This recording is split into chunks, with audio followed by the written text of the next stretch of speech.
call is now being recorded.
Hello, hello. Yes, Dr. Sikant. You're audible. Sir. You are audible and you Okay. are visible. Thank you. No problem. Okay, sir. So Thank you. let a few more students come and then we will start our presentation. Only 57 have joined so far. Oh, okay, sir. So let us wait for another, 4 5 minutes. 5 minutes. Okay.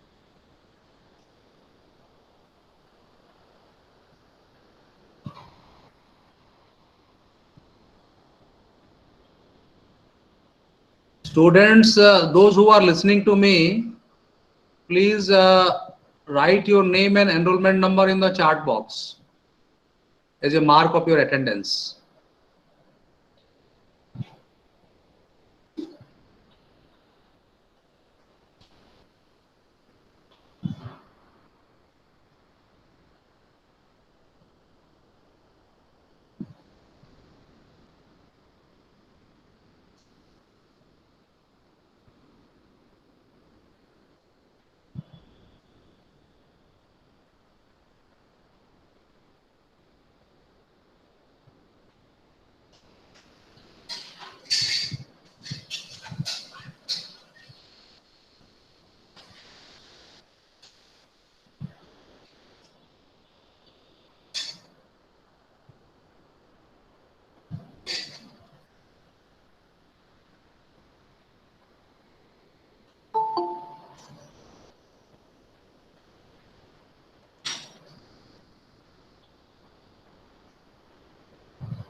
Only 70 people have joined.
Suchitra Nayak, please mute your video. Mute your video.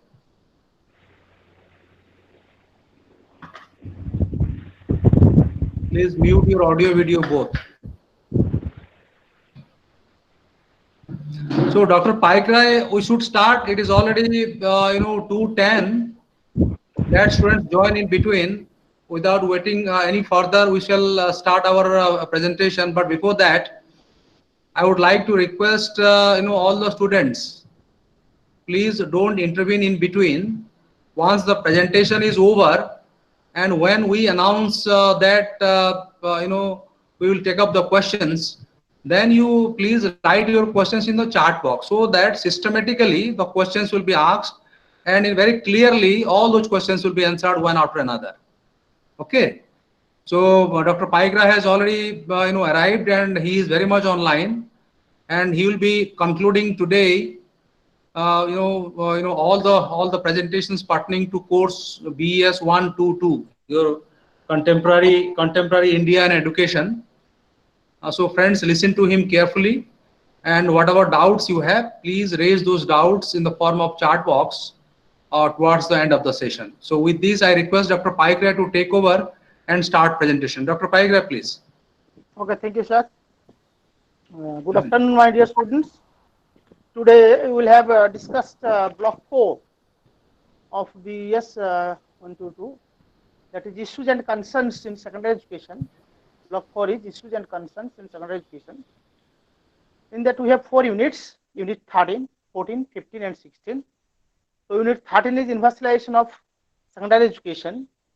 Unit 14, equity and equality in education. Unit 15, curricular issues and quality concerns in secondary education. Then in unit 16, professional development of secondary school teachers. So first of all, we will start unit 13, that is universalization of secondary education. As you know, the secondary stage is very crucial stage for every learner, because of the choice started after that, choice of subjects started after this secondary level. Students have to go for choice of subjects after this level. When they will be entering into the senior secondary stage, they will select the subjects. So the secondary level is very important. Then, as you know, the secondary stage is a stage for adolescents, boys and girls, because you will find the adolescent girls are reading at the secondary level. It is both for the teacher and the student. It is very important for teacher. It is important to handle the students who are adolescent learners, because of their physical, mental, emotional, and social growth and development. They face certain type of different challenges, problems at this stage. So it is otherwise called as the stage of stress and strain. Adolescence period is a period of stress and strain. So it is very challenging for both for the teachers and the students. Then universalization of secondary education, the concept. What is universalization of education? The universalization of education means to educate each and everybody. In democracy, as you know, that education is a part and parcel of democracy. Every citizen should be educated citizen. Then and there, the democracy can have a good government. So, education is a basic requirement for success of democracy and progress of the country. So, universalization of primary education and secondary education is a provision to provide free and compulsory education to all children, irrespective of their caste, color, creed, sex, etc. Since independence, many steps have been taken, and different commissions, submissions, recommendations, policies have been also formed and given suggestion to achieve universal education, but it is it is not up to the success till date. Even if the universalization of primary education is not up to the success till date. The Constitution of India, under the Article 45, directed the state to endeavor to provide within a period of 10 years from the commencement of this constitution for free and compulsory education for all children until the complete age of 14. So in Article 45, it is written and it is directed to the state government within 10 years from the commencement of the constitution, all students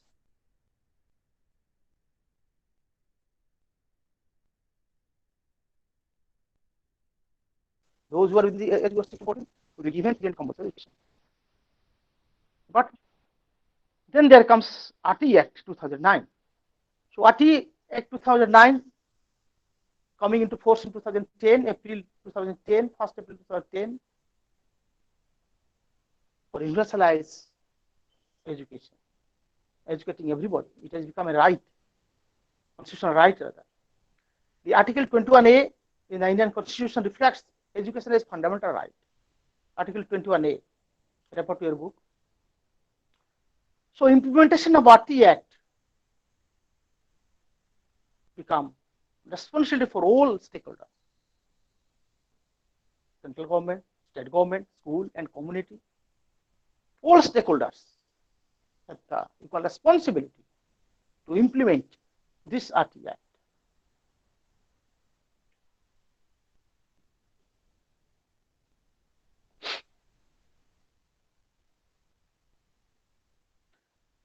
Centrally sponsored schemes also have been launched in the country for development of secondary education.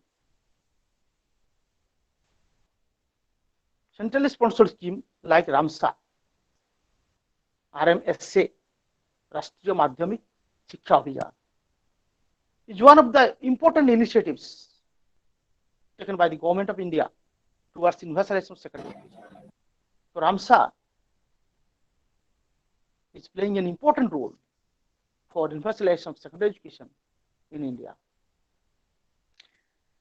Then we will go for RTE 2009, right of children to free and compulsory education. So RTE Act 2009, which is coming into force in 1st April 2010, except Jammu and Kashmir. The law came into effect in the entire country except Jammu and Kashmir. Then implementation of RTE Act for secondary education. So RTE lays emphasis on free and compulsory education, number one. Number two, student-centered learning. It is emphasized student-centered learning. Learning should be student-oriented, learner-oriented, not the teacher-oriented or other thing. Then fearless learning environment. RTE emphasized on fearless learning environment. Environment should be free from any fears. Then emphasized on progressive curriculum. Curriculum should be your dynamic one, a progressive one, a fruitful one. Then social transformation. There should be a transformation. There should be a change. Radical change should be there. Then RTE emphasized on infrastructural facilities. So infrastructural facilities should be provided to each and every schools or the institutions so that they can provide education irrespective of anything. Then involvement of parents and community. RTE has emphasized regarding the your involvement of parents and community in the process of learning, in the process of planning, in the process of development of the school. Then there should be a friendly environment in the school. The relationship in between teacher and students, teacher and teachers, teacher and heads, heads and students, teacher and parents, teacher and community members should be a cordial. So these are some of the important points on which RTE has given emphasis. Then universalization of elementary education and concern for secondary education. So education is a birthright for every children. after RT. Thus, 2004 has told that education is a birthright. So, as you know, lots of efforts have been made to provide free and compulsory education to all children for elementary and secondary level. Article 45, as you know, discussed.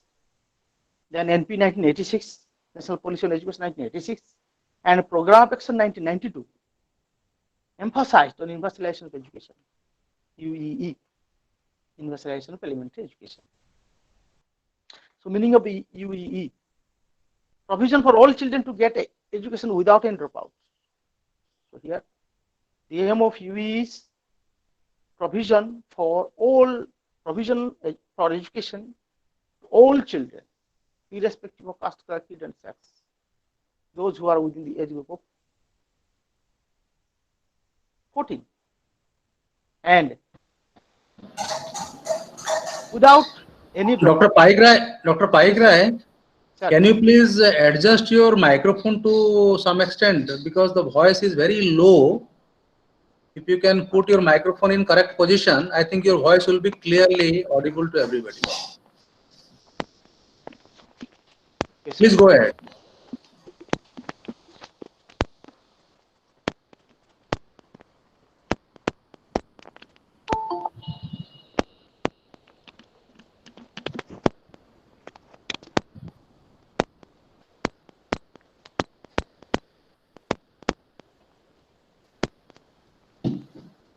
You can speak. You can speak.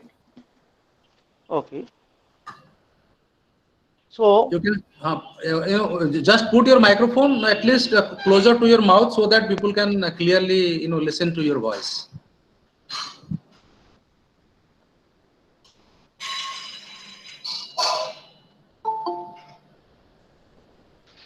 Yes, please go ahead. implementation of RT Act for secondary stage.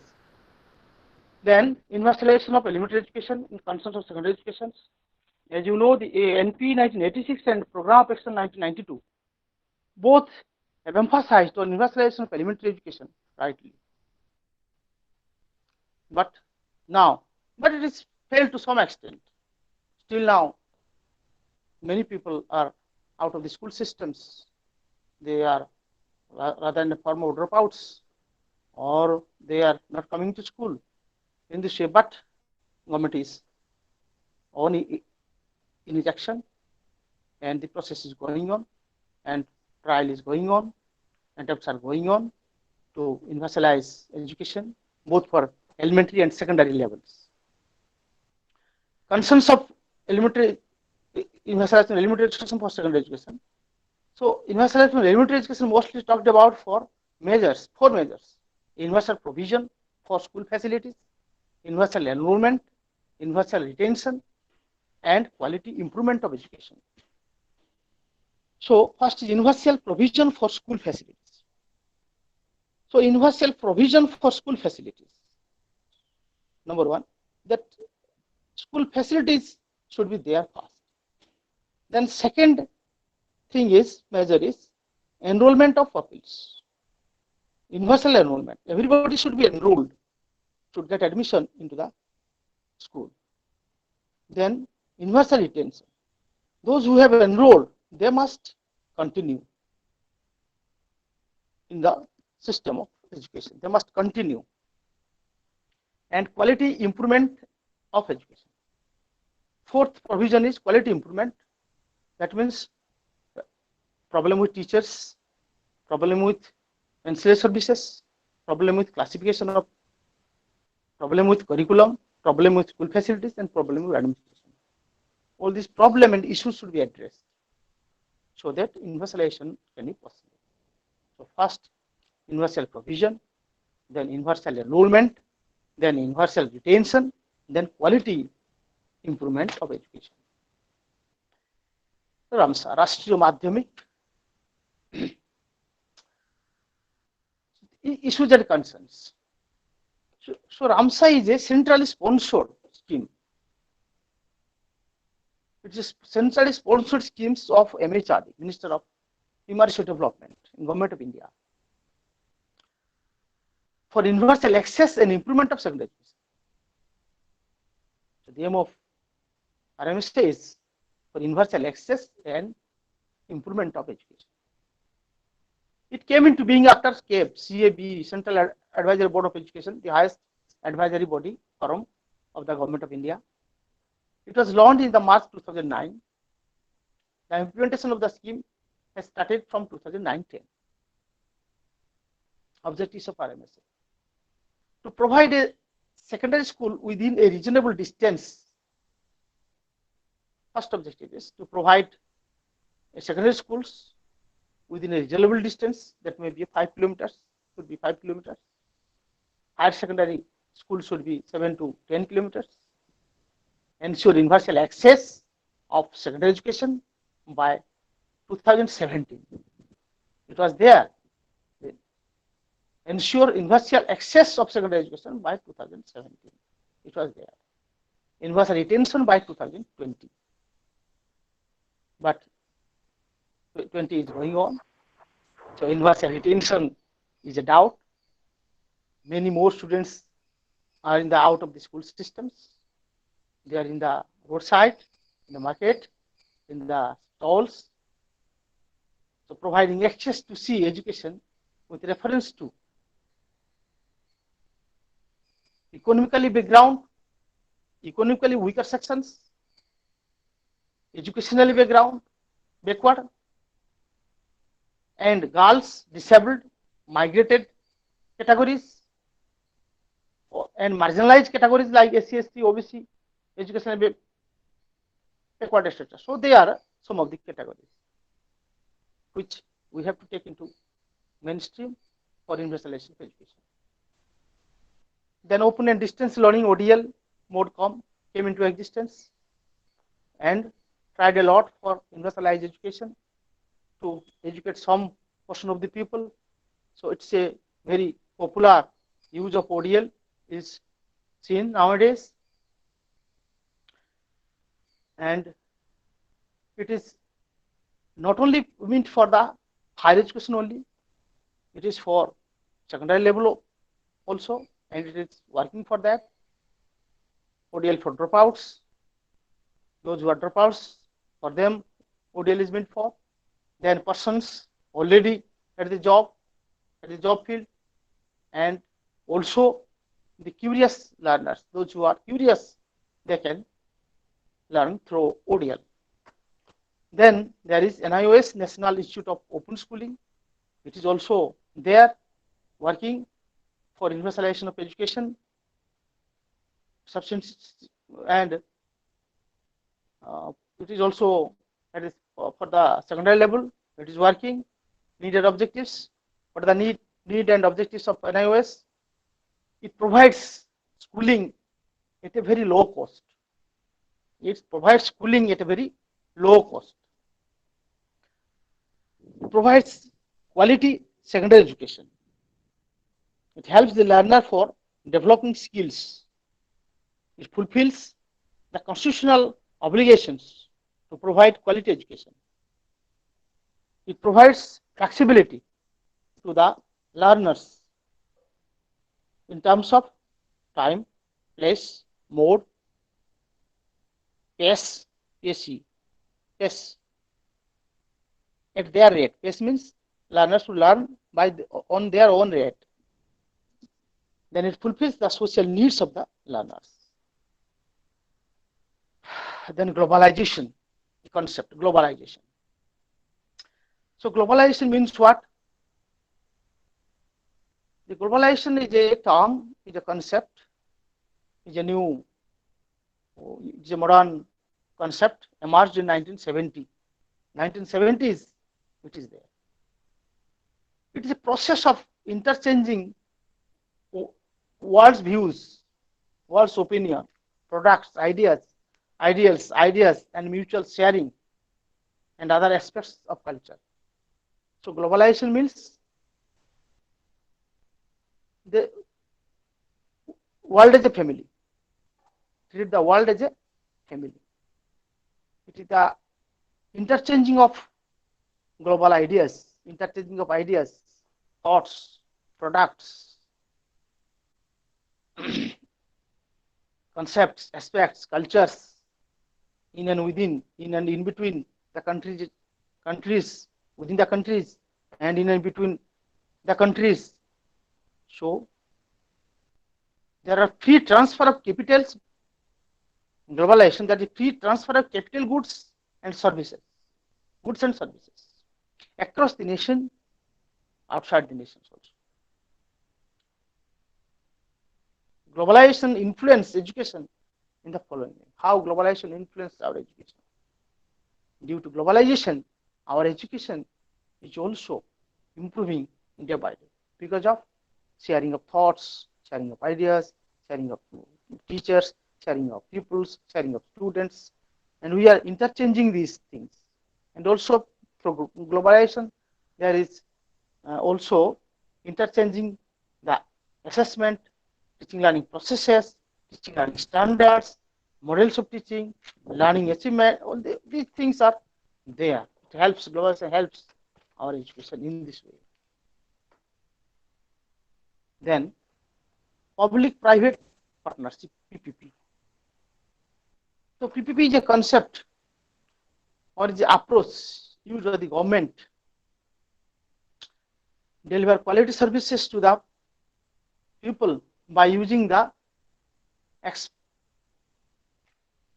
expertise of the private sectors. So it is a mode, it is a approach, public-private partnership, through which we solve many problems by the private parties performs in collaboration with the government. In return, the private party receives some financial aid from the government. So PPP, many volunteer organizations are working for this also. So for globalization and for universalization of education, the PPP are also contributing. Then Government of India initiatives, you just go through the page 19, 20, 21, BES-122. Then equity and equality in education. So equity and equality in education. So equity and equality, both the terms are interchanging, confused, rather used sometimes not clear. But we try to make you understand what is equity and what is equality. Equity is it's a fair. Equity is it's a fair. Refers to qualities of justness, fairness, imparting the or evenness, whereas equality refers to equal sharing and exact division, bhago, exact division. The two words are confused but mostly used in education. The term equality refers to the balance, symmetry, and evenness.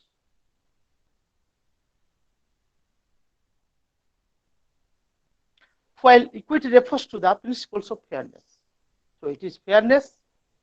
From the examples, you may understand what is equity and what is equality in your reading material. The page 25, there are two pictures. The picture one is that here in picture one, for a fair selection, everybody has to take the same exam. Please climb the tree. The exam is, please climb the tree. So who are the participants? The monkey, the crow, the elephant, the penguin, the dog, like that, like that. Is it possible? You see, is it possible to climb by everybody? So it is from that point we may say that equity is a fairness and is a equality is a sharing or same footing, providing equal justice of providing equal facilities to each and everybody. Another example, when in a dining table, father, mother, children are sitting to eat, and you serve, mother serves the fish dish. Mother serves a fish dish on the dining table. The equality is for everybody there is a one piece of fish. For everybody there is a one piece of fish. This is equality, equal share. But what is equity here? Equity is the father should get a large piece, children should get smaller piece, some small piece in comparison to. This is fairness. Do you understand? So equity from this example we can understand, and also in your book also there are another two examples are there. Three children, the different size, they stand in a same footing. This is equality. Same footing, height are same. Three children are standing on the stool which has same footing. In another picture, equity, the footing are different, but the children are at the same. Three children in the different heights, they are in the same heights, but the footing is different. So this is equity. So in our education, it is always felt equity and equality. Our teachers face the problems. Our administrators face the problems. Our students face the problems. Our government face the problems. How to address this equity and equality? How to solve the problems arised out of equity and equality? So nature and form of inequality in the society. Why inequality? Inequality exists at all levels in all sphere of life, from physical differences to mental abilities. There are inequalities. It is rightly noticed in education also. Various aspects like demography, physical structure, socio-economic structure, mental abilities, we find inequalities. So it is natural and man-made. So these inequalities are, some are natural and some are man-made. For example, inequalities boys and girls, it is natural. But what is man-made? The caste, one is Brahmin, another is Khandayata or Sudra, like that. This is man-made. Both conscious and unconscious discriminations are also there. With socio-economic background, cultural inequalities, inequality in infrastructure, treatment, behavior, inequality in assessment, inequality in linguistics. So these are some social inequalities, some socio-economic inequalities, some cultural inequalities, familial inequalities, programmatic inequalities, staffing inequalities, infrastructural inequalities. So there are different types of inequalities are there in education. We have to address and we have to go further. Consequences of inequality in education. Accessibility, affordability, suggested classes, exploitation, achievement gap, and violence. These are the consequences. So due to this inequality, we have certain consequences. Your accessibility, there is a problem in accessibility. Students, those who are admitting into the class, due to inequalities, there are problems. Everybody is not coming to the education system for universalization of education because of some access problem. Because of, then second is affordability. So as you know, some private institutions, there are high costs, they're charging high costs. It is not everybody's cup of tea. Poor people or average people, they may not dare to come to that school. So it's become a problem. Inequalities. And exploitation is there. Deprive the learners. Then achievement gap. Due to this inequality, there is a gap in achievements. Learners gap in achievements. Students are poor in mathematics and science. Violence. Due to this inequalities, sometimes in the school, in the college, there is violence. There is disturbances. Violence are there. So these are the consequences of inequalities in education. And constitutional provisions for promoting equality. What are the constitutional provisions for promoting inequality? We have provisions like free and compulsory education. This is Article 21A. States shall provide free and compulsory education. Education for minorities. Article 30 of Indian Constitution relates to providing education to the minority groups. Language safeguards. Article 29, 1.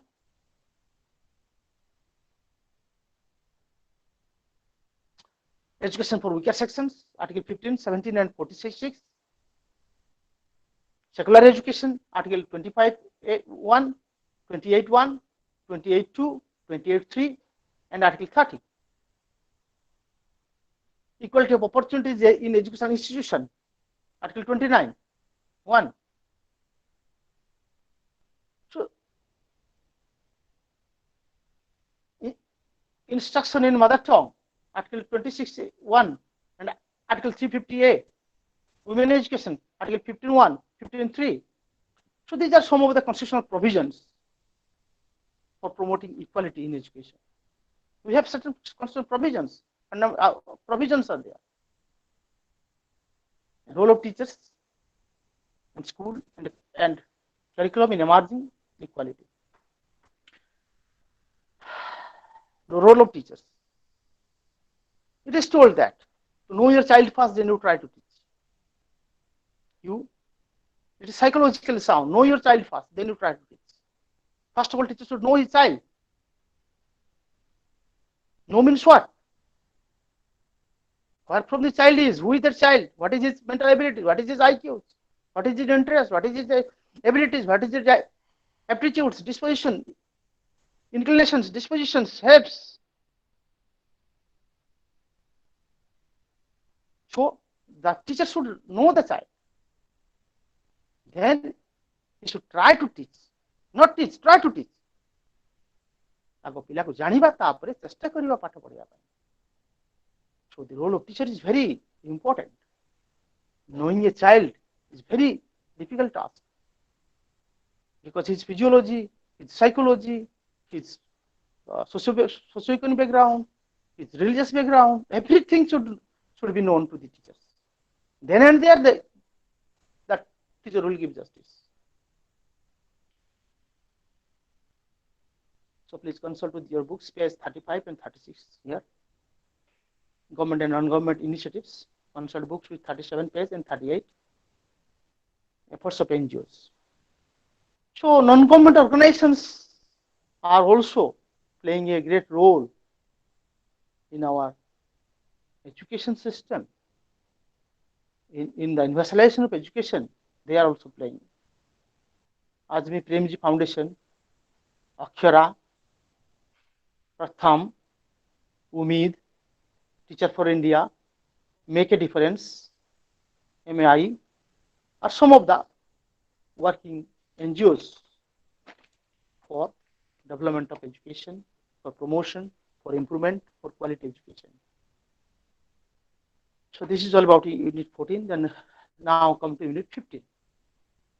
Unit 15. Curricular issues and quality concern in secondary education. Curricular issues and quality concern in secondary education. Many crucial academic issues which need to be addressed. What are the academic issues? Number one, present secondary education curriculum is more focused on the core subjects and core areas, language, social science, science, math. but other areas are neglected. Many other areas are neglected. For example, physical education, yoga, physical education and yoga, psychology, all some of the other games and sports. Only we emphasize on or on only some school subjects only. Our system is not supporting to find the interest of the learners, and accordingly there should be stream out. They should be placed in the stream because of the selective subjects in the secondary level. We have no such ample subjects, provisions of facilities to find out the interest of the learners. So it is very limited. Our provisions, our facilities, our teachers are very limited. They are not trained. They are limited. So it is a curricular issues. Students hardly complete the secondary education curriculum by the end of first term. So here, maximum portions of the curriculum is left by the teachers. It is not completed. It is a, also curricular issues. At the higher secondary level, students select or choose the subject area study, but at secondary level, no such subject are there. At secondary level, they didn't study the subject, but at the higher secondary level, the subject is there. So it is also very a great issue for curriculum in curriculum. So concerns of NCF 2005. National Curriculum Framework 2005 published by NCRT is quite significant to bring change in school education. So NCF 2005 contributed a lot for the curriculum of secondary level. Here, to strengthen the national system of education in India, NCF 2005, to integrate examination into classroom learning, reducing curriculum load, learning without burden, to ensure quality education at all levels, to practice curriculum based on values,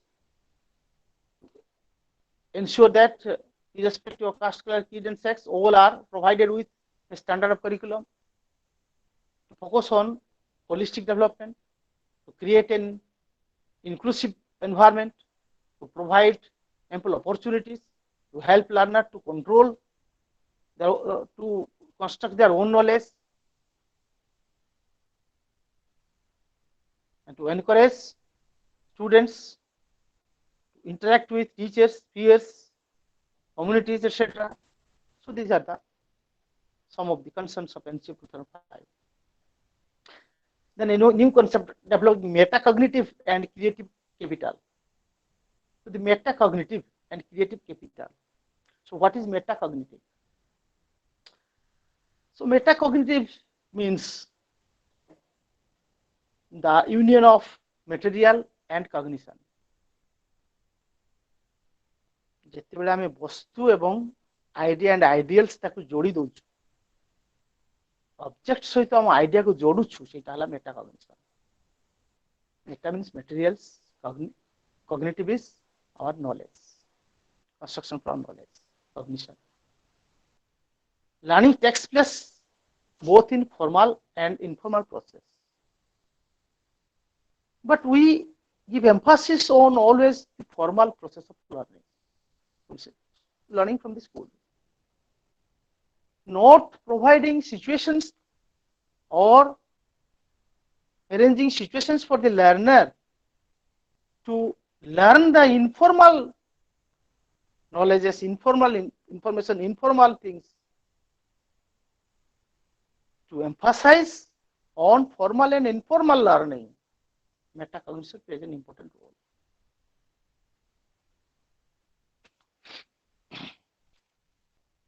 Knowledge construction is not only to focus on the formal process of learning, rather conducts the most learning experience takes place in an informal setting.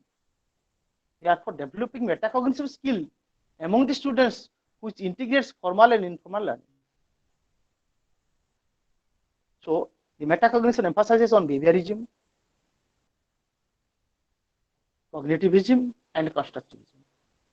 So behaviorism means it emphasizes on behaviorism. That means how we deal with what should be our behavior.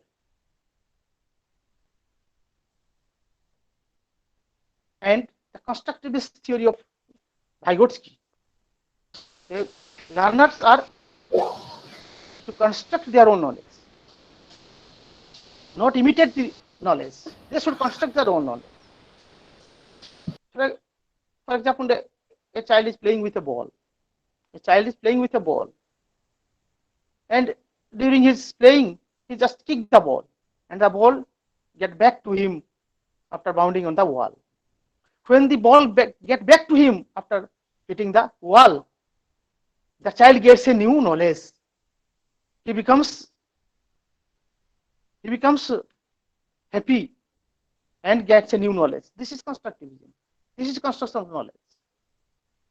So child is to be given the situation, the freedom to find his own knowledge, to construct his own knowledge, which is permanent. Learning to think and learning to learn, very important. Learning to think and learning to learn. Not only we just learn the pages of books and memorize the pages of books and vomit in the examination hall and getting a high percentage of marks and awarding the degree and diploma and certificates is not the real learning. But learning to think, why you are learning, why you are educating, what is the use of my education and learning, what is the use of my education and what is the use of my learning. If at all it is not connected to our life, it is not learning, it is not education, it is nothing. So constructivism emphasizes on construction of knowledge by the child. The teacher is only a helper, only a facilitator. The child is important. What within his knowledge, what within his brain, what within his cognition, cognitive sphere, we have to know. Because a child is a combination of cognitive, affective, and psychomotor, three domains. Cognitive, our head. Affective, our emotions, heart, feelings, and psychomotor, psyche with motor activities. Then creative capital. And creative capital is also relevant. It is a resource for the learner. Creative capital. Because our creativity is a capital. Our brain, our creativity is a capital. Is our capital. So cognitive capital is a capacity of the individual. It's capacity of the individual to imagine, to express the new possibilities through creative activities. So creative capital is a capacity of the individual to imagine and to express the new possibilities through creative activities. So this is about metacognitive and creative capital. Addressing the specific curricular issues in curriculum. So here, our school curriculum should give place to some of the issues like education and peace. So peace education is very important and need for the present time, because man is a peace lover. We all love peace. Whatever money, whatever our building, car, all these things have not, assets are there. If at all there is no peace, at all there is no peace, then it is of no use. Kichhi kaam karna, shanti darkar. So we need peace. So in our school curriculum, peace education should be there. Learners should know what is peace education and how it is, in what way we can inculcate peace within us, what internal peace, what mental peace, peace outside, peace inside, how we develop our inside peace, how you identify our outside piece, in what way. So this is education. Then work education, SUPW, social useful productive work. And work education is also there in our curriculum. Work education. That means productivity. Then life skill education. Very important. Life skill education. WHO in 1993 identified 10 life skills.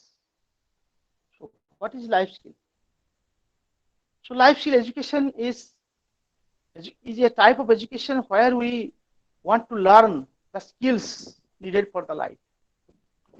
We need certain skills for our day-to-day life because human life is always full of problems. We have to face many problems in our life. But accordingly, we have to develop our certain skills to defend the problems. We have to certain skills to defend the problems.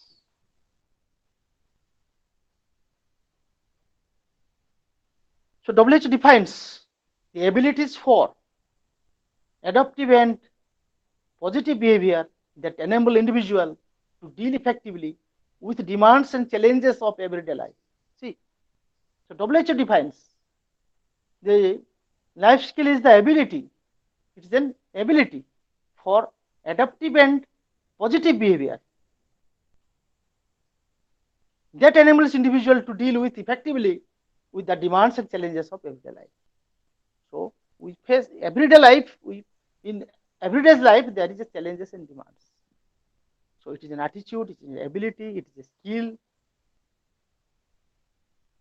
to overtake these challenges and demands like that. So the 10 life skills are as identified by WHO. Number one, decision making. Number one life skill is decision making. Like in your number two, problem solving. Number three, creative thinking. Number four, critical thinking. Number five, effective communication. Number six, interpersonal relations. Number seven, self-awareness.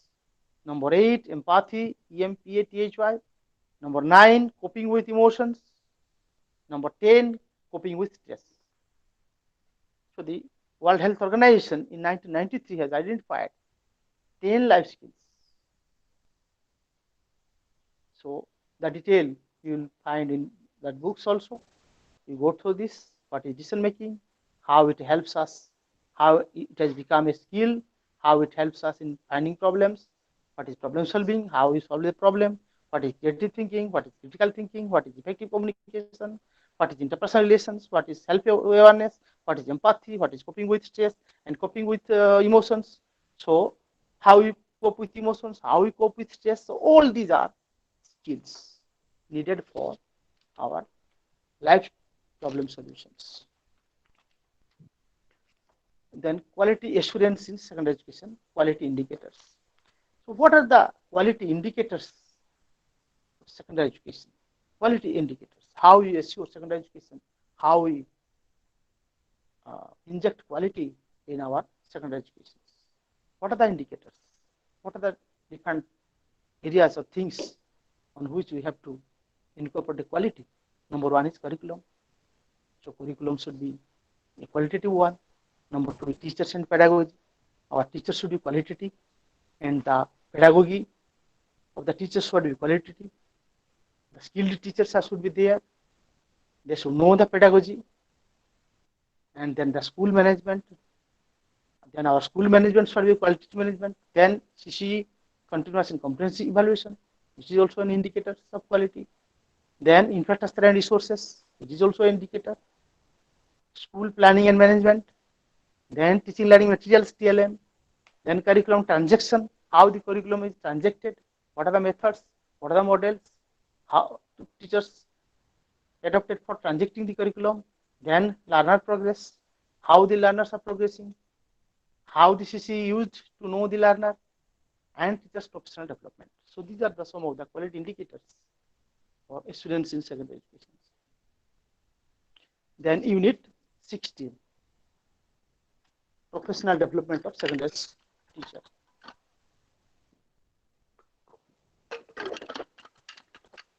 Last one.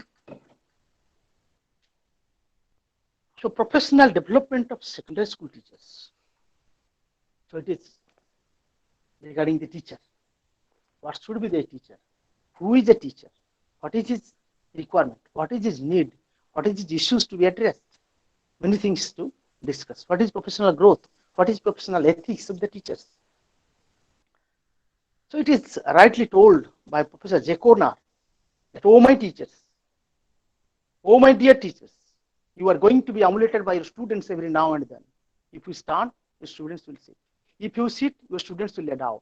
If you lay down, your students will die. Again, I repeat.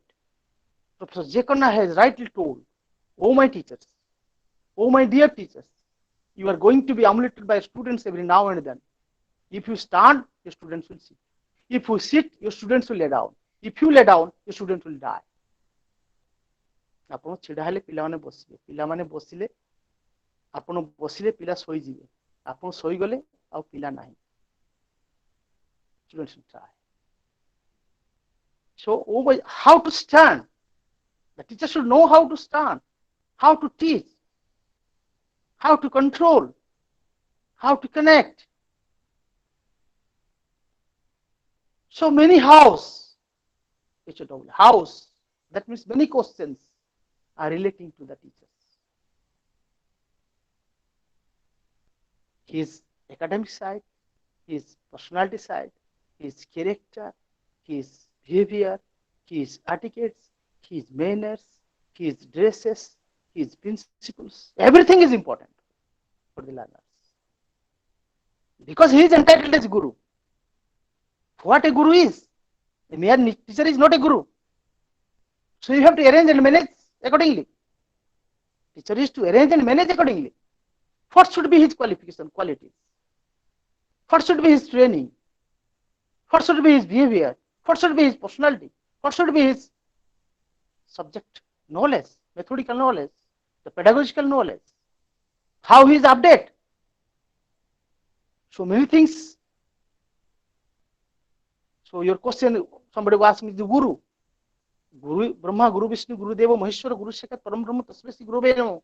Guru को ब्रह्मा विष्णु महेश्वर सहित तुलना कराଯାଇଛି ତେଣୁ ତାଙ୍କର ଓଜନ କେତେ you just imagine କେତେ quality ଦରକାର କେତେ ତାଙ୍କର ନଲେଜ ଦରକାର କେତେ ଏକ୍ସପିରିଏନ୍ସ ଦରକାର କେତେ ଭଲ ବ୍ୟବହାର ହବା ଦରକାର ଗୋଟେ ସୁପ୍ରିମ ହ୍ୟୁମାନ ବିଙ୍ଗ ହବା ଦରକାର ଦେବାଶିଷ ପ୍ରଧାନ ଠିକ है सो गुरु मीन्स जे भारी ସବୁଠୁ ଭାରି ହବ ତାଙ୍କ ମୁଣ୍ଡଟା ଇଏ ନହେଲେ ଶହ ଶହ ହଜାର ମୁଣ୍ଡ କାହିଁକି ତଳକୁ ନେଇବେ ପିଲା କାହିଁକି ମୁଣ୍ଡିଆ ମାରିବେ ଗୁରୁଙ୍କ ପାଖରେ ଯଦି ଗୁରୁତ୍ୱ ନାହିଁ ଗୁରୁ ମିନ୍ସ ଗୁରୁତ୍ୱ ତାଙ୍କ ପାଖରେ ସେତିକି ଗୁରୁତ୍ୱ ଥିବା ଦରକାର ସେତିକି ଓଜନ ଥିବା ଦରକାର ମୁଣ୍ଡଟା ସେତିକି ଟାଣ ଥିବା ଦରକାର ସେତିକି ଫାଟାଇଲ ହେବା ଦରକାର ଯାହା ଦ୍ୱାରା କି ଅନ୍ୟ ମୁଣ୍ଡ ନଇବ ଅଦରୱାଇଜ ଅନ୍ୟମାନେ ମୁଣ୍ଡ ନଇବେନି ତୁମ ଗୁରୁ ପ୍ରଣାମ କରିବେନି ମାନିବେନି ତେଣୁ ସେଥିପାଇଁ ଯେ କୋନାର କହିଲେ ଓ ମାଇ teachers oh my dear teachers you are going to be emulated by students every now and then if you stand your students will sit if you sit your students will lay down if you lay down your students will die. So what is the quality of teachers? Let us discuss. First one is he should be honest and responsible. First is he should be a good human being.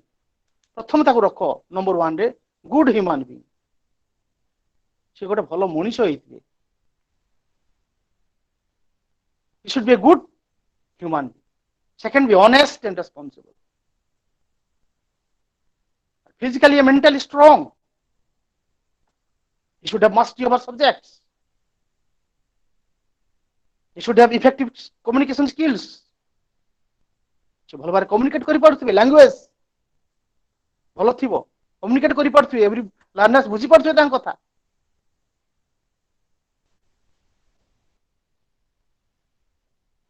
So teacher is a great human resource.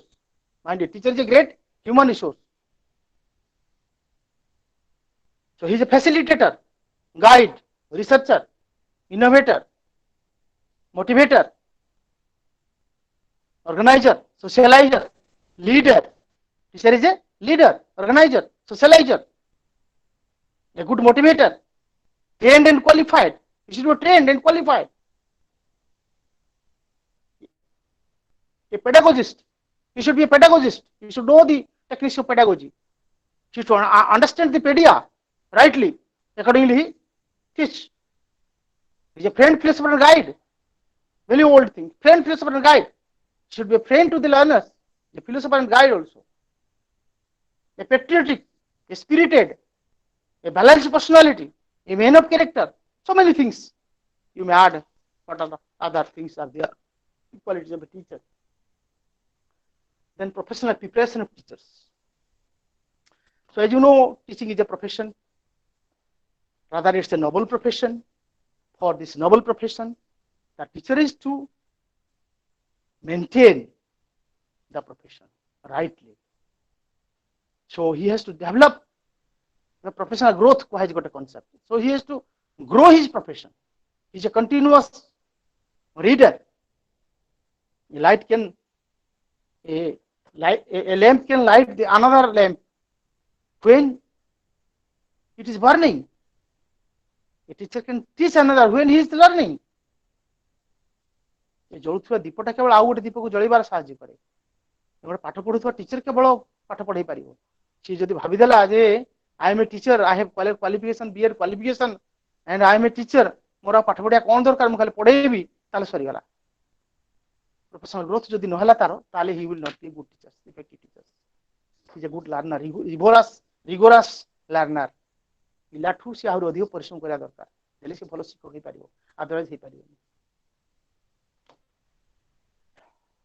So it is rightly told, ଚାରି ପ୍ରକାର ଗୁରୁ କଥା କୁହାଯାଇଛି, teacher କଥା କୁହାଯାଇଛି। A poor teacher talks, an average teacher teaches, a good teacher demonstrates, a best teacher motivates. A poor teacher talks, a poor teacher comes to the class talking for hither and thither, time and see the time is off, teacher is off. Gala. An average teacher teaches, an average teacher come in time, go on teaching, 40 minutes, 45 minutes or 50 minutes and teaching is end, teacher is end. But a good teacher demonstrates. So a good teacher, what he does, he demonstrates. Like demonstration means what? Very perfect, within time, with resources, within time, with teaching learning materials, with methods, with modalities, with students, everything is very systematic. The models, like a model teaching, like a demonstration teaching. But what a best teacher does, a best teacher motivates the learners, because learner is the gift of God. Just the teacher is to ignite. The teacher is a big refinery tank. What a student ro brain ta hala gote great refinery tank. The teacher is only to ignite. Se pila pori jodi se thore motivated hei gala pila se pori chalibo. Teacher wa bhumika beshi କିଛି. So motivated teachers are the great teachers. So come to professional preparation of the teachers. Number one is acquisition of basic fundamentals. The teacher is to acquire the basic fundamentals. Basic fundamentals যদি clarity teacher or ନାହିଁ thought, ତାହେଲେ ସେ ପାଠ ଭଲ ପଢେଇ ପାରିବ ନାହିଁ। Acquisition of principles of teaching. ସେ principle of life, principle of teaching ଏଗୁଡ଼ା ସବୁ ନିହାତି ଜାଣିଥିବା ଦରକାର। Required qualifications and training ରହିବା ଦରକାର। Thorough understanding of concepts and contents, language skills, mastery of language. He must attend seminars, symposia, refresher course, all orientation course, time to time. He should be a constructivist and should be a good human being and effective classroom management. He should be a good classroom manager. So this is some preparations are needed for the teachers. Then pre-service teacher training and in-service teacher training, you know very well. Pre-service is a BEd course running by the government. The students after coming through an examination, state level examination, they are entered into the teaching into the BEd course. But in services like you are in the school and learning here, and in our government college also, some seats are reserved for the in-service teachers.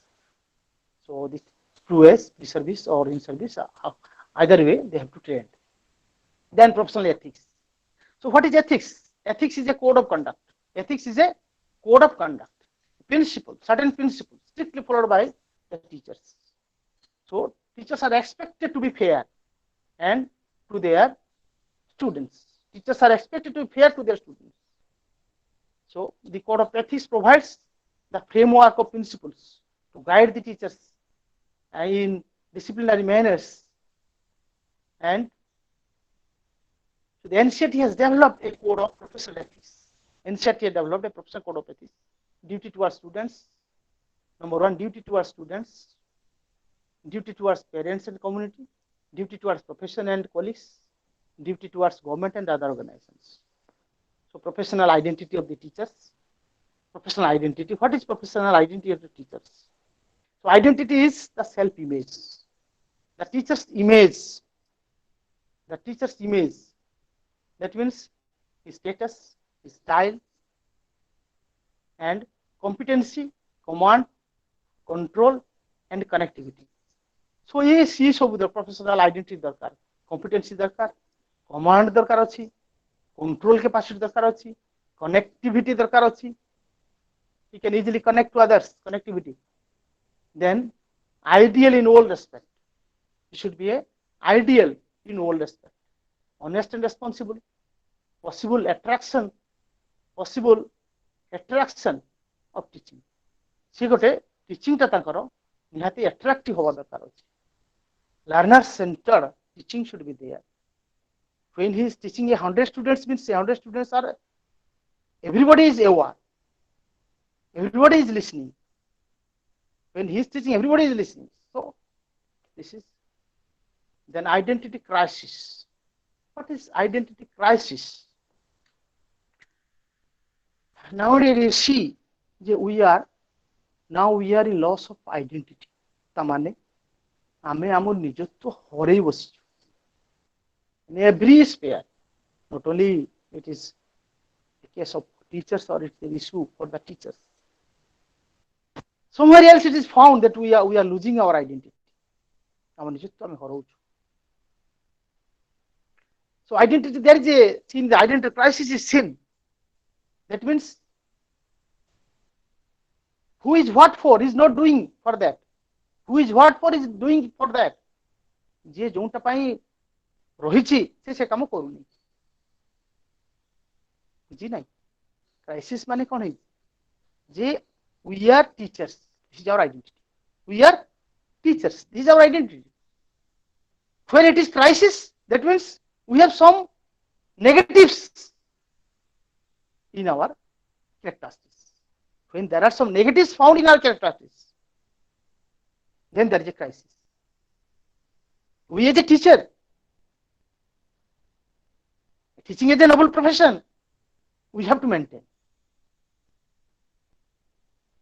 Paper बाहरुची TV रे बाहरुची से teacher अमुक काम कला police धर नहीं गला से अमुक काम कला तमुक काम कला ता माने he is not doing what for he is not performing what for he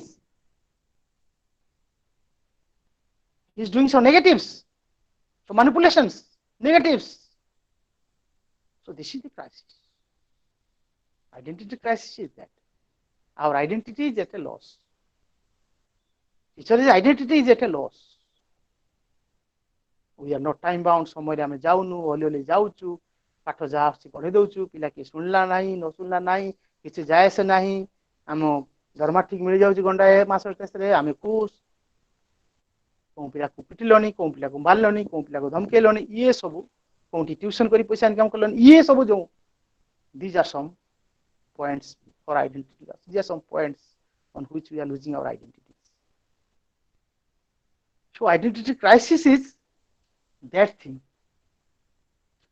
Because you know, teacher is the leader, he is the organizer, he is the socializer, he is the forefront leader. He leads the society. If you turn the pages of history, you will find the role of the teachers in every, right from your French Revolution, right from the Sepoy Mutiny, right from your other occasions in the history, it is in the back there is a mind of the teachers. At the back there is a mind of the teachers. So the teacher's role is very important. His area of performance is very broad. The area of performance is very broad, but we have to handle, we have to manage, maintain and manage accordingly. Then and there we will be called as guru. Students will bow down their heads. So if we lose our identity, nobody will pay heed to us. Nobody will bow down. The heads there before us. We'll be losing. We'll be losing. So this is some of the issues are there. So the teachers, then professional ethics and professional growth, both the things are mandatory for the teachers to run the profession. Professional growth is the growth of the teachers. You should learn always. Ethics is the principles we have to follow. Growth is the professional growth is the requirements to maintain the profession. The requisites to maintain the profession. We have to learn. We have to take the training. We have to attend seminar, symposia, all these things. So it helps us for our growth, personal growth, and ethics is a code of conduct, and it provides a framework of principles. So this is all about uh, your unit 16. Now my time is over. Your content is closed. It's covered. So let us discuss some questions. Any questions you may write in your blog so that we can discuss this question. Thank you so much.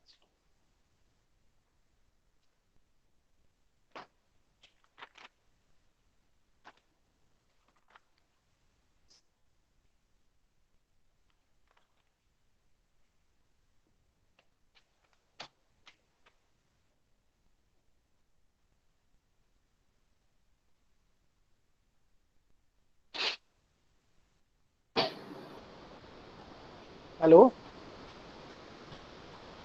Any question? Is your presentation over, Dr. Sir. Pai?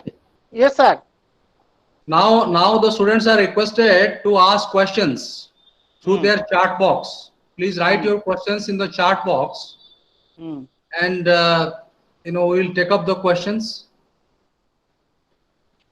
Somebody has asked me regarding the constructivism of Vygotsky.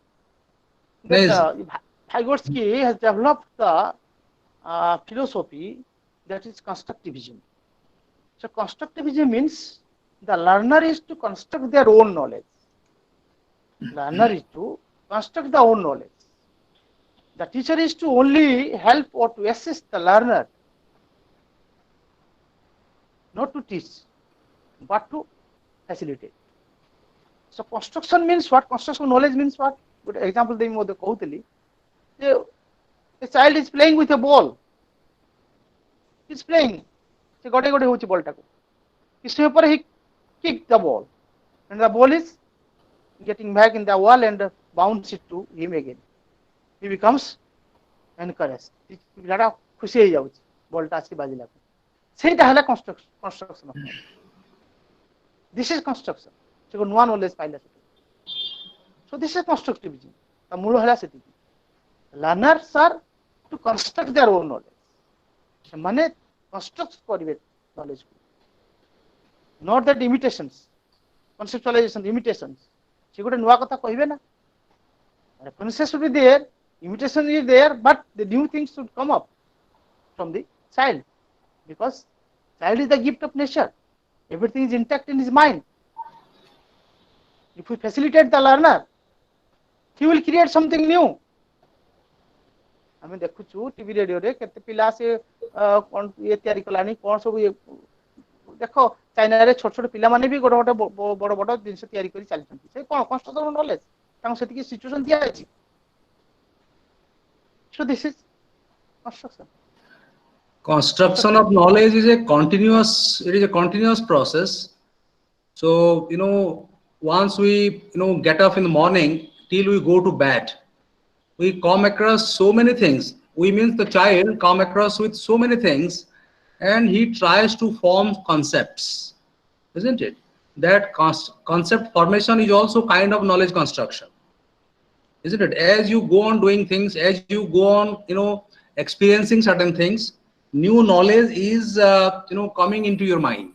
New things are coming into your mind. New things are entering into your mind.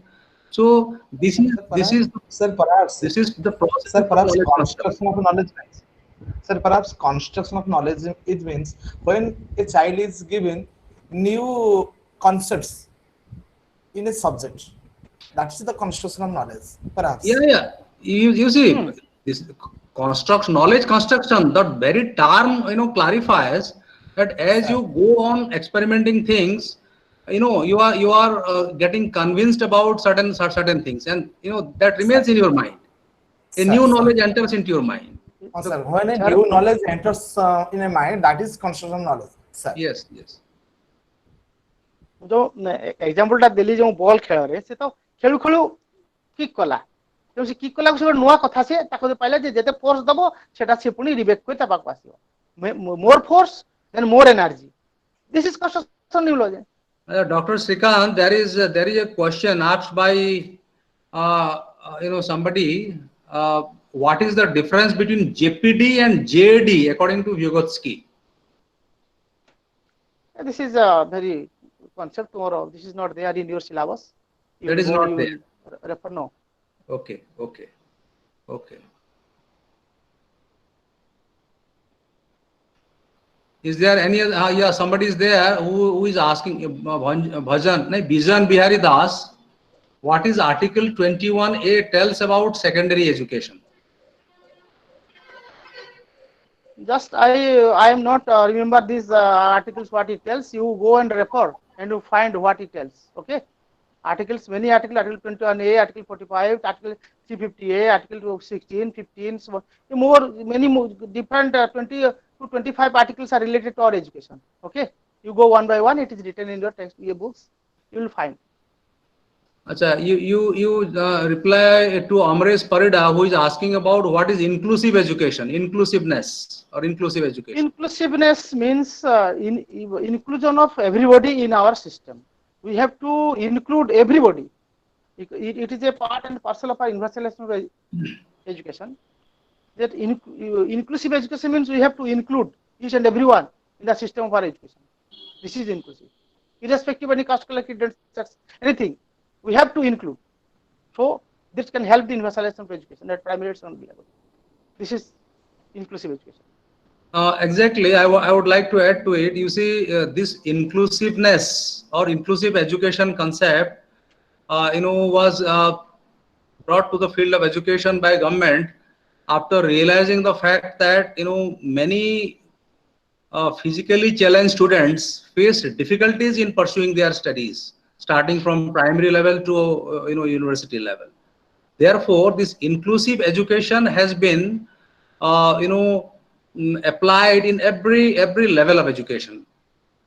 Uh, you know, these days, in the morning session also, I was referring to physically handicapped commission, isn't it?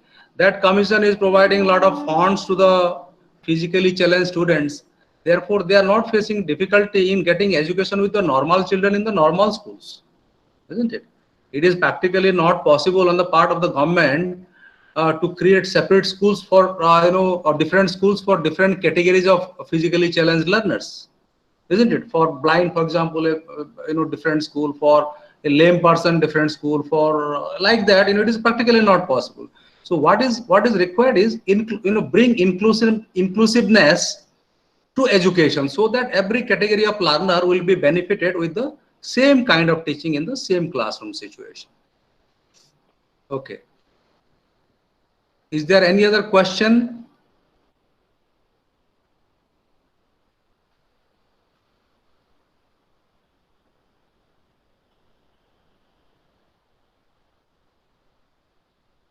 Students, please ask your question if you have any. I'm not finding any question in the chat box except these three questions. Yes, there is another question. Can a government teacher teach? This is, of course, this is not as per our syllabus. can a government teacher teach tuition class in YouTube? This is something which is not related to our subject. Tuition, you see, why a person will start tuition now? Officially, nobody can do any tuition outside. If a, government teachers, those who are working in government schools or government institutions, they are prohibited to do private tuitions outside. If anybody is doing, then and that too with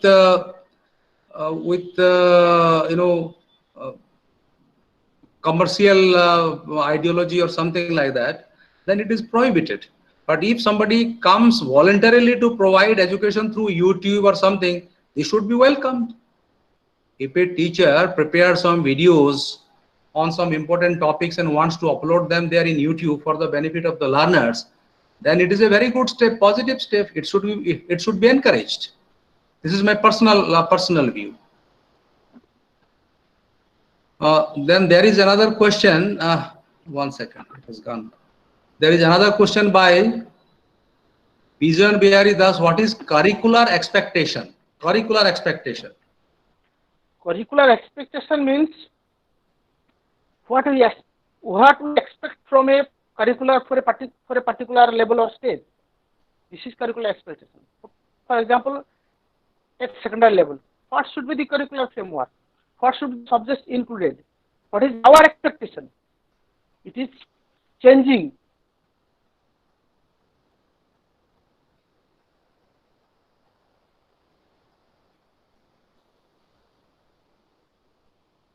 Dr. Paigra, are you online?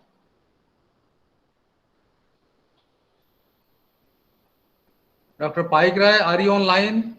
I think you are disconnected.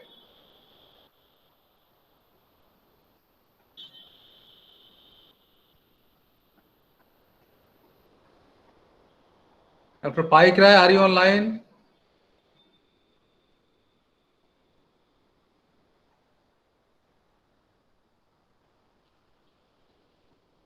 Okay.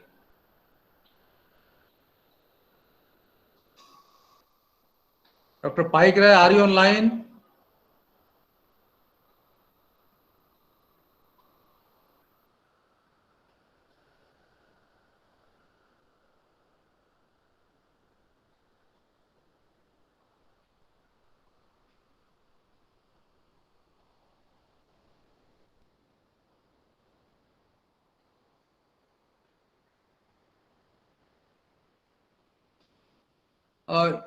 Okay, let me add a little. Am I audible to all of you? Yes, sir. You are very much audible. Okay, since our counselor is cut Yes, off connections, so let me add something to the curricular expectations. You see, every stage of learning has the curriculum, isn't it? Curriculum for primary education, curriculum for secondary and higher education, something like that. For every stage of education, there is a curriculum, and as per the curriculum, teaching learning takes place. So the main objective of the curriculum and the main objective of teaching is to ensure effective implementation of the curriculum. And the teacher's objective and the teacher's main objective is also to see that the curricular objectives are realized, isn't it? So whatever the demand of the curriculum, accordingly the teaching learning or other curricular or co-curricular activities should be organized in the campus, in the or if it is in case of a school, in the school, or if it is in case of college, in the college, and so on and so forth. So curricular expectations should be religiously followed or religiously achieved through effective method of teaching and learning. Okay. Is there anything? Sir, please say about equality and equity, sir, please, in briefly. Equality and equity. So this will be answered sir. by your teacher. I am not your teacher. I am the regional director here. Yes, sir. Equality, you Sir. must understand. Equality means equal opportunity to all in a democratic setup. Equal opportunities should be provided to all categories of children, isn't it? In our education setup, equal opportunity, equal educational opportunities. It may be, irrespective of caste, creed, color, religion, or place of birth, equal opportunities should be provided. Therefore, this distance education.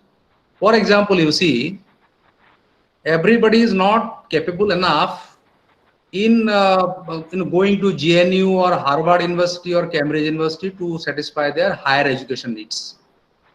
But if the same kind of education is provided at their doorsteps, it is something which should be appreciated. Therefore, distance education came.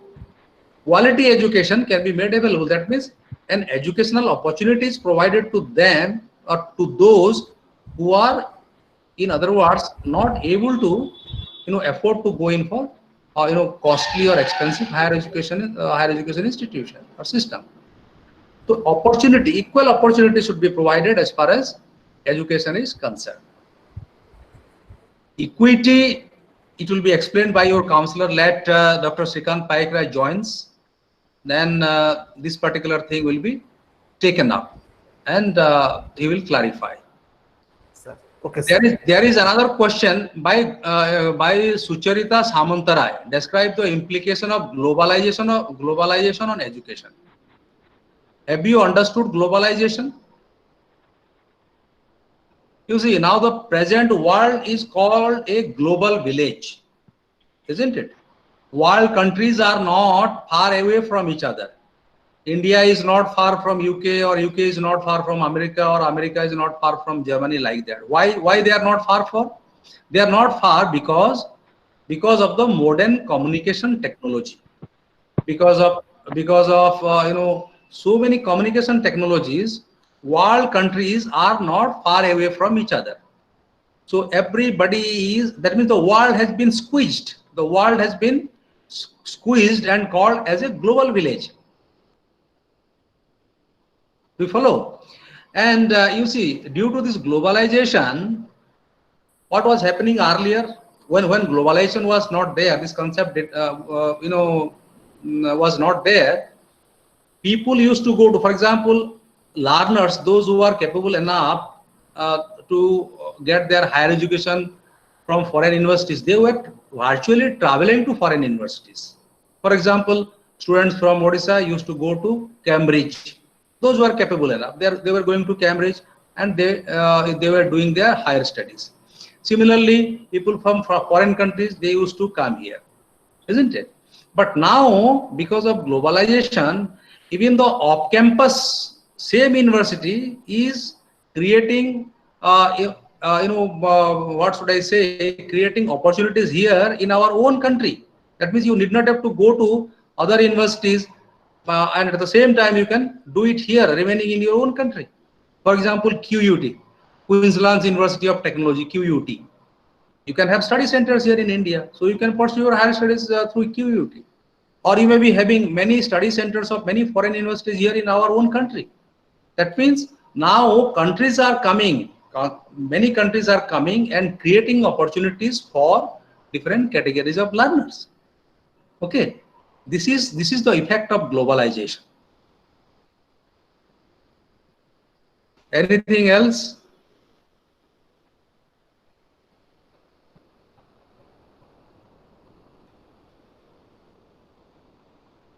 Any question?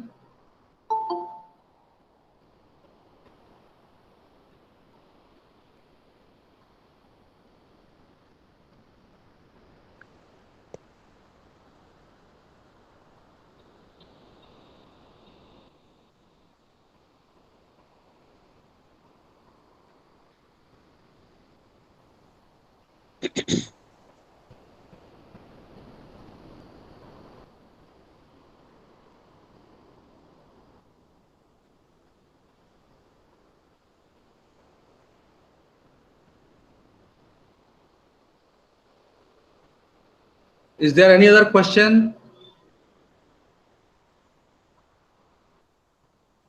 Yes, sir. Please. If I can answer, I will definitely answer. Otherwise, it will be referred to your counselor to answer. So the question is the difference between quality learning and quality education. Quality learning and Difference between quality quality learning and learning and quality quality education. education. Sir, You see, learning. sir. You see, quality learning. Quality learning is a, it's a very difficult concept to explain. Quality learning, how if you learn something meticulously, that is quality learning. If you learn half-heartedly, that is not quality learning. If the learning is not qualitative, that means learning will never take place. If at all that will take place, that will take place, in a different manner, which will not benefit you, isn't it? Only if the learning is qualitative, then you can benefit from the learning. Yesterday also I was talking to you, I think yesterday or day before yesterday, that learning is a very systematic process, and it is a continuous process. We go on learning from morning till evening, or from birth to death, isn't it? But if you enter deep into the subject, that is the deep learning. Learning takes place in three ways. There is a deep learning, there is a surface level learning, and there is a strategic learning. Normally, those who are interested to pass the examination, they adopt the strategic approach to learning. Those who want to pass time, for example, when we read a newspaper, we just go from the surface level, that is surface learning. And when we read a textbook, that means deep learning takes place. When we read a textbook, what do? We analyze things, we make notes, we synthesize things, then we relate things to different other related concepts. That means we exercise our brain. Deep learning. So deep learning is always qualitative, and you must have experienced in your life also. Strategic learning is absolutely not beneficial. Of course, it is beneficial for passing the examination. There are many learners, those who are clearing even civil services by adopting strategic ways or strategic approach to learning. For example, suppose you have prepared 5 questions, and those 5 questions come in the examination paper. That means you will definitely secure 100 out of 100, though you have no thorough knowledge on the subject. So can we call that real learning has taken place within yourself, or you are an intelligent student? No. Intelligent students are those who always depend upon deep approach of learning. Textbook approach. Deep approach of learning is called textbook approach of learning. Okay. And education is a very broad thing. Education is a very broad thing, isn't it? Anything?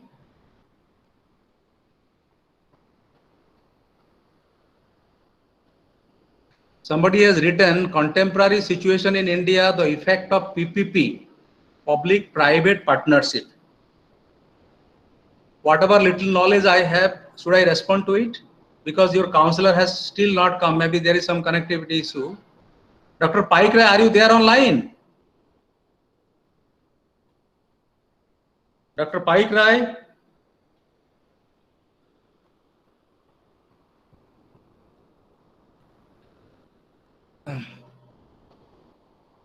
Okay, let me, just 1 second, please. Just I'm calling him. You are cut off from the line since last 10 minutes. Since last 10 minutes you are not there. So if it is possible, you can come on, so that we'll have some discussion. Otherwise, I am responding to the students. You see, public-private partnership. Time was there when we were depending heavily on government, only government institutions, isn't it? If you go back to 20 years or 25 years, majority of the institutions were government managed, isn't it? Most of the primary schools, and it was not sufficient enough to accommodate all the learners aspiring for education. Therefore, private bodies came forward. Therefore, we found many public schools, private schools, isn't it? Many private schools are also operating. And you see, education is a, what should I say, it is a cooperative activity. It is a very unless and until there is cooperation, unless and until there is convergence, unless and until there is coordination among different clienteles, it is absolutely not possible to uh, you know uh, achieve success, isn't it? So many private institutions are also there. So private bodies and government organizations, public body and private bodies, both are playing equal role in the present day situation in every stage of education. Even there are many private universities. What to talk of schools? Even there are many private universities. KIT University is a private university. Shiksha Anusandhan University is a private university. It is privately managed. Government funding is absolutely not there. Utkal University is a government university. Sambalpur University is a government university. So both government and private bodies are equally, playing important role in, providing educational opportunities to the people. So this is called public-private partnership. And friends, remember one thing. Normally, what is happening? Uh, People, those who are working in government institutions, they always think that they are the only. I am talking of the colleges. They are the only good teachers available in the colleges. But friends, you'll be surprised to know there are plenty of good teachers working in even private institutions, and there are plenty of good teachers those who are working in many remote areas. So we have to recognize their worth, isn't it? It is not that if you are only working in BJP college, you are only good. You are only a good teacher. We should recognize those teachers who may be working in a very small college or small institution, but if they are qualitative, then we must have to give them recognition.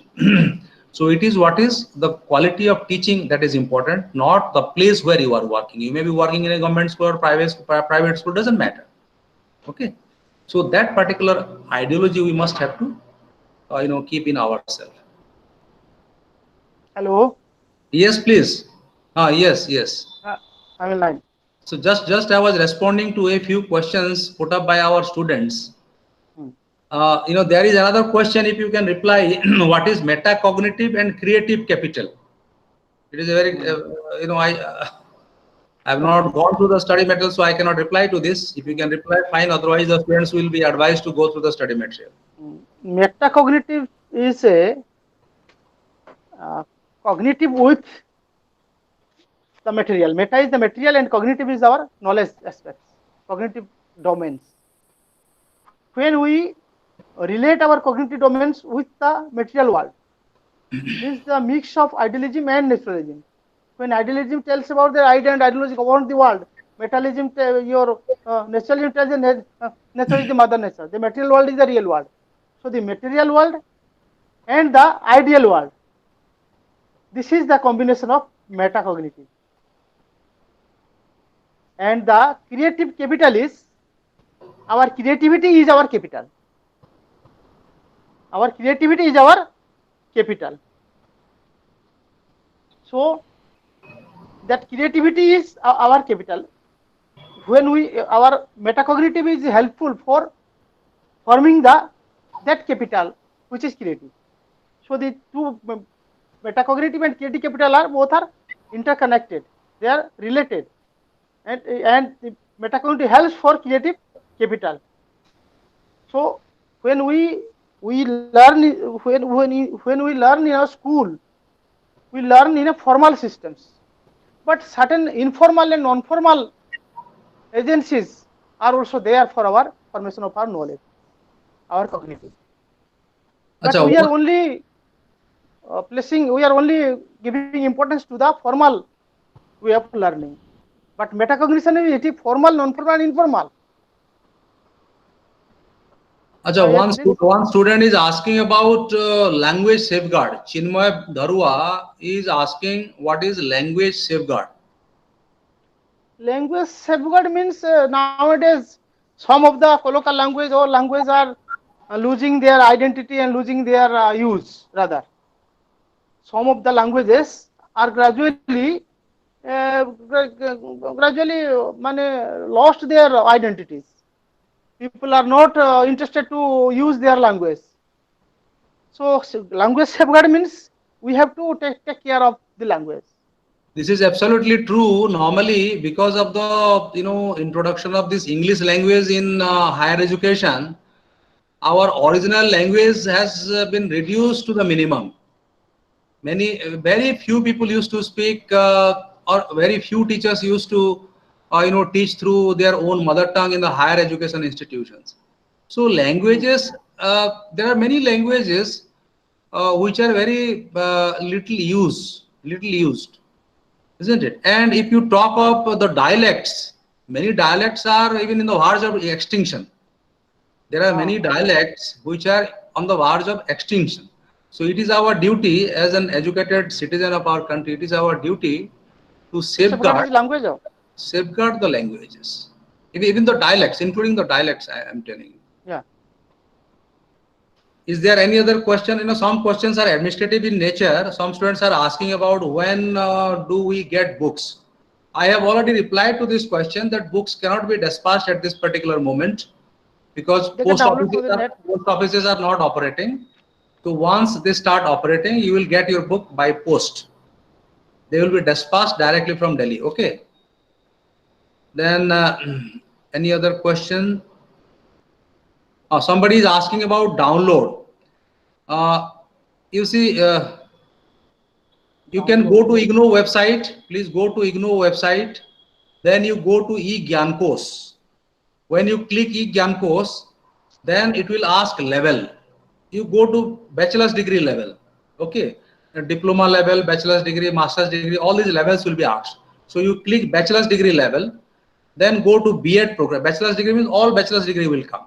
Then you go to B.Ed, you click B.Ed, then it will ask first year or second year. Then you click first year. So all the study materials of first year will show. All are in PDF format. So you can download one by one, even the student's handbook and prospectus, your practice teaching, whatever, all these manuals are also uploaded there. You can download any amount of material which are available in the website. Okay. So is there any other question? Achha, one student was asking about equality and equity. I have explained them about equality. If you can speak something about equity in education, if it is there in the study material, you can speak to them. Equity means justness or fairness, impartiality or evenness.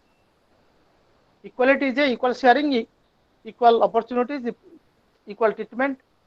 So equity in the sense that from an example, the students may understand well that in a dining table, the five people, father, mother, and two children, and they are sitting in the dining table to have their lunch. And the mother is serving that fish curry, one piece for each, served one piece for each. It is equality, one piece. But what is equity? The equity is when the father's plate, a big fish, size of the fish is to similar to a big fish, is to be given. This is equity. One piece, but a bigger size. This is equity. So equity, in other words, equitable distribution. Equitable distribution. Fairness, justness, fairness, evenness in distribution. Okay. But equality is, and also in their learning materials, there are two figures. I have already told them. Two figures are there. It is very well justifiable. They may consult with the books and find out that from that figure also. ବଢିଆ କି ସେ explain କରିଛି figure ଦେଇଛି ତେଣୁ ସେ ପିଲା ସେଠୁ ବୁଝି ପାରିବେ. Then there is another question by Dharua, Chinmoy Dharua. What is secular education? Secular education, as you know, India is a secular country. धर्म निरपेक्ष, सब धर्म समान. एजुकेशन विषय को सही हिसाब दबार अछि. क्लासरूम रे बसचु, पिला सब बसचंती, विभिन्न धर्मर, विभिन्न जातिर, विभिन्न पिला सब बसचंती. समस्त समान, शिक्षक आगे समस्त समान. This is secular. In fact, our education system is a secular system. You will find learners of different religion, studying in the same classroom. That means our system is a secular system. Secular There is no system. restriction. There is absolutely no restriction. Even a Muslim student can come and take part in the teaching learning process. A Sikh student can also come and join.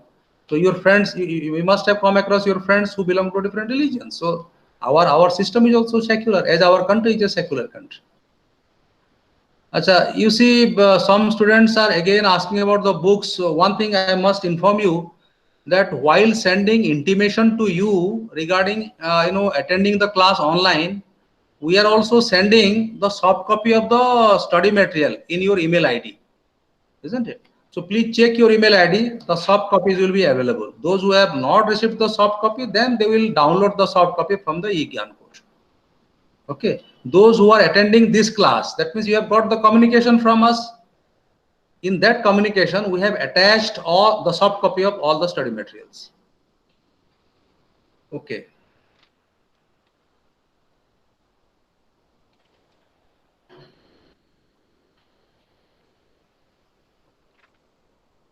And another thing is that IGNOU has developed a mobile application. IGNOU mobile application. Please download the IGNOU mobile application from the Play Store, Google Play Store. So that will help you in downloading the e-content from IGNOU's website. Okay. So please download IGNOU's mobile application from Play Store and use it. This is for your use, IGNOU has developed.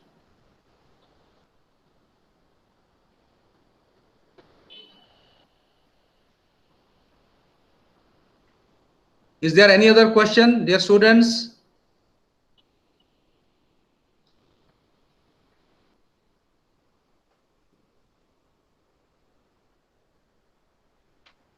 You see, we are organizing these online classes specially for you with a view that your leisure time will be profitably utilized. Now everybody is sitting at home doing nothing because you cannot go out of your home. Therefore, we are organizing these online classes, and online classes will be fruitful provided you actively participate. Isn't it? It is not simply asking questions. You can also contribute.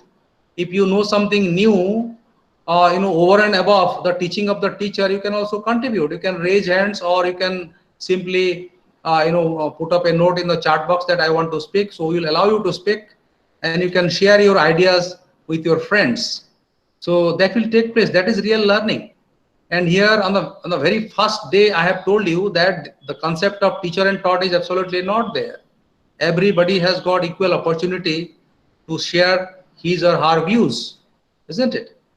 So you all are important. It is not that the regional director or the assistant regional director or any counselor or any principal, isn't it? We all are like you only. We all are the members of the learning platform. Right. So please don't feel inferior, and do not allow this inferiority complex to enter into your mind.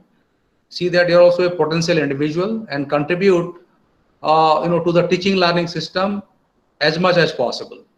And for that, you have to go through the study material. If you read the study material, make note of it, and you come with those notes, you can share your ideas and views, and always relate those contents with the experiences that you had in your behind. Okay. We at the regional centers are always promoting this kind of learning. We do not promote bookish learning. Book learning is something which can give you partial knowledge. Your real life learning is really something which can give you complete information, complete knowledge. So please depend heavily on the outside resources rather than depending heavily on the books. Okay. Now, if you have a computer with internet connectivity, you have the storehouse of knowledge. You will have access to any website or any library which are digitized and available in the web. You can go to Cambridge University Library, you can go to Harvard University Library, even you can go to IGNOU Library, isn't it? So many e-contents are available, and there are so many other open courseware, OER, we normally call OER, open educational resources. You have to exploit these resources, and these resources are specifically meant for you, isn't it? So whatever contents are available in the study material, make it as a base and try to acquire information and knowledge from different other sources and put them there or add them there with the study material resources, so that your knowledge will be comprehensive your knowledge will be complete, and you will definitely grow yourself properly or develop yourself properly in your B.Ed program. After these core courses, you see today is the last class for your BES-122, that contemporary education. And from tomorrow we will start our BES-123. Okay, BES-123 will be started tomorrow with a new counselor, and exactly 2 p.m. morning the classes for the class for group A will take place, and from 2 p.m. to 4 p.m. class for group B will take place. And therefore please go through your study material BES-123. Okay, and it will continue up to 1 to 5. Then we will schedule for your content based methodology, your method paper. Okay, so continuously we'll do that. And we are also planning to have your internship also through online. Now government has announced that with certain conditions this lockdown will be continued. It will not be waived, it will not be lifted. So since the situation is going to persist for a longer period, there is no other alternative than to go with this kind of situation. And it is definitely beneficial, because we have experienced that in study centers, in a particular class, maximum 10 students or 15 students used to participate. But here I am seeing initially more than 100 students are participating. So it is something which is remarkable or satisfying. So we will do like this. Of course, you may be facing this connectivity difficulty in connectivity. So please, acquire good amount of data in your mobile or in your laptop, so that you will not face data problem, and you can comfortably participate in the online activities. This is not the only activities available. We are also sending communication from time to time about the online activities which are organized by the concerned schools of studies. For example, School of Education in Delhi, or if a student of commerce, then School of Management School of Management of IGNOU New Delhi are also organizing some programs. And we are not only uploading these program schedules in our regional center website, but also we are all sending communication to the students in their email and through SMS. Okay, so this is a unique opportunity for all of you to exploit whatever opportunities are coming in your way. Okay, so we are simply facilitating. We are simply facilitating your learning. We are simply prompting your learning, or creating opportunity, little bit of opportunity, so that you will not feel isolated, because everybody is scattered. So we don't want that people should feel isolated. Now we are talking to each other. We are working just like a family, isn't it? And IGNOU itself is an extended family. IGNOU headquarters is in Delhi, regional center is in Bhubaneswar, and your study centers are located in different parts of the state. And you yourself are located in different villages or towns and many other places, isn't it? So ours is an extended family. We don't want to isolate any member or any organ of this particular organization, isolated. So this is a small medium through which we can bring everybody closer to each other. Now we are very close to each other. You may not have seen the face of Dr. Paikra, you may not have seen the face of mine, but now we got the opportunity. I could see you, I could see your face, you're able to see me. So that way we are able to introduce ourselves. Okay, so friends, we are very happy that you all are here in this platform actively participating. But I urge upon you to become more participative, and that participative thing will be possible only if you come prepared, only if you come to the classroom, online classroom, after reading the study material. Because there are many things which I may not be knowing personally. There may be many things which the teacher may not be knowing personally. So those things may be known to you. Why don't you express those things which you personally know, so that we'll also learn from you? Because there is no problem learning from even the jogi. Learning is a sacred activity. You should not be hesitant to even learn from a beggar. Okay, if anybody who is giving good things, we should be always prepared to receive those good things. So that is the process of learning, and we should allow to continue this kind of activity to take place, in our way. So that with that perspective, if you proceed, definitely you will achieve distinction in life, and you will be able to, satisfy your academic instincts, and you will be able to establish yourself in the society, firmly. So this is what I wanted to say, and whatever support, additional support you require, you can give me uh, uh, in writing, in our email ID rcbhubaneswar@igno.ac.in, so that every mail will be responded. If you want any action to be taken by us for your betterment, that action will definitely be taken, as long as I am here as the regional director in Bhubaneswar region. And I will definitely see to it that every learner's issues and problems are properly addressed. Okay. Of course, after the opening of the study centers, you will come in close contact with your teachers and your study center staff, and many issues will be resolved. You'll be able to see the faces of your friends very closely, isn't it? But for the time being, please form peer groups. At least 4, 5, 6 members form peer groups and try to discuss certain things which is bothering you from time to time in the peer group itself, and try to solve those problems by yourself, because you are all self-motivated, independent and matured learners. Self-independent, matured and independent learners. Okay. And entire system, because Dr. Paigrai was telling in the morning, child-centeredness, or student-centeredness learning. IGNOU system is purely student-centric or learner-centric. It is what not we want to speak is important, isn't it? It is what you want to learn is important, isn't it? Your learning occupies a prominent place than what we intend to teach, isn't it? We cannot teach anything of our own, and we don't want to teach also anything of our own. We want to address those issues or those problems which you intend to learn. That is something which we want to practice here at our level. And friends, this university is your university, and we call Indira Gandhi Open University as the People's University.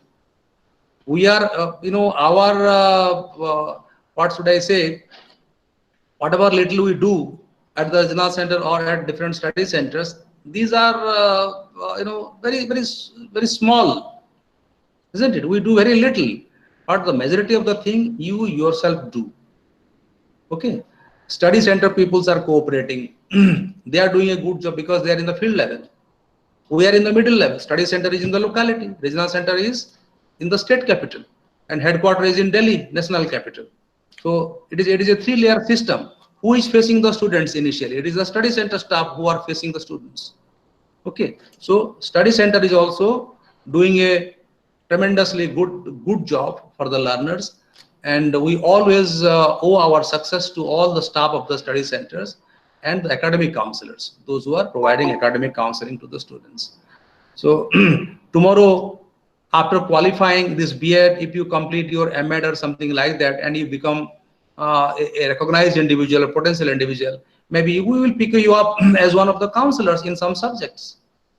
There are many students who have qualified from IGNOU. Now they are the academic counselors. They are teaching IGNOU students. For example, in MSc, DFSM, majority of the counselors have qualified from IGNOU. In many master's degree program also, there are many counselors. So tomorrow, now you are a student of B.Ed, and maybe after completing B.Ed or M.Ed or your higher education, we ourselves will pick you up as one of the counselor in some subjects offered by Indira Gandhi Open University. So try to improve yourself. Improvement is a gradual process. So do not be complacent. Do not be complacent, and try to acquire more and more, because sky is the limit. As far as knowledge acquisition is concerned, sky is the limit. There is no end to acquisition of knowledge. Go on acquiring knowledge, and that is the capital. Dr. Paikra was telling about the capital. This is the most precious capital an educated person should have, isn't it? You may be very rich, But if you are not rich in knowledge, that means you are the poorest person in the world. That materialistic life has got absolutely no meaning if you are not knowledgeable. So as a teacher or as a member in the learning community, we are all members in the learning community. As a member in the learning community, we must have to grow ourselves. We must have to develop ourselves in whatever possible manner it is there. And please go on improving. Go on improving. And that improvement is not necessarily in only field of education. In every field, in social field, in emotional field, in spiritual field, in every field of life, you must have to progress. You must have to show improvement. Then only time will come, or a day will come. You will be firm-footed in the society. You will be a recognized individual in the society, and your contribution will be expected by the society. Your contribution will be expected. Okay, so this is what I wanted to speak at this particular point of time. Since there is no other question, or if any learner wants to put up their view or idea, he is welcome or she is welcome.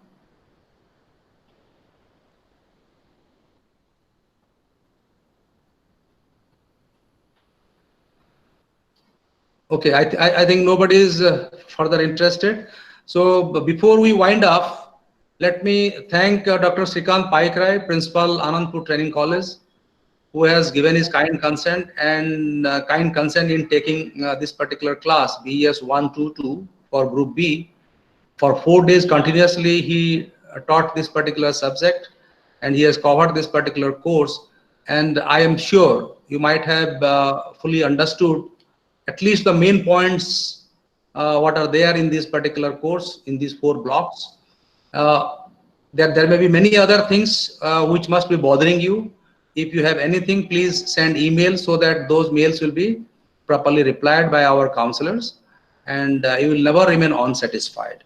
So thank you, Dr. Paikrai. And secondly, I must thank all the learners, those who have participated effectively in the last 4 days class, Dr. Paikrai's class, and shown tremendous amount of patience. Because 2 hours is not a small time. 2 hours is a very tough time as far as learning is concerned. So you have shown your patience and very actively participated.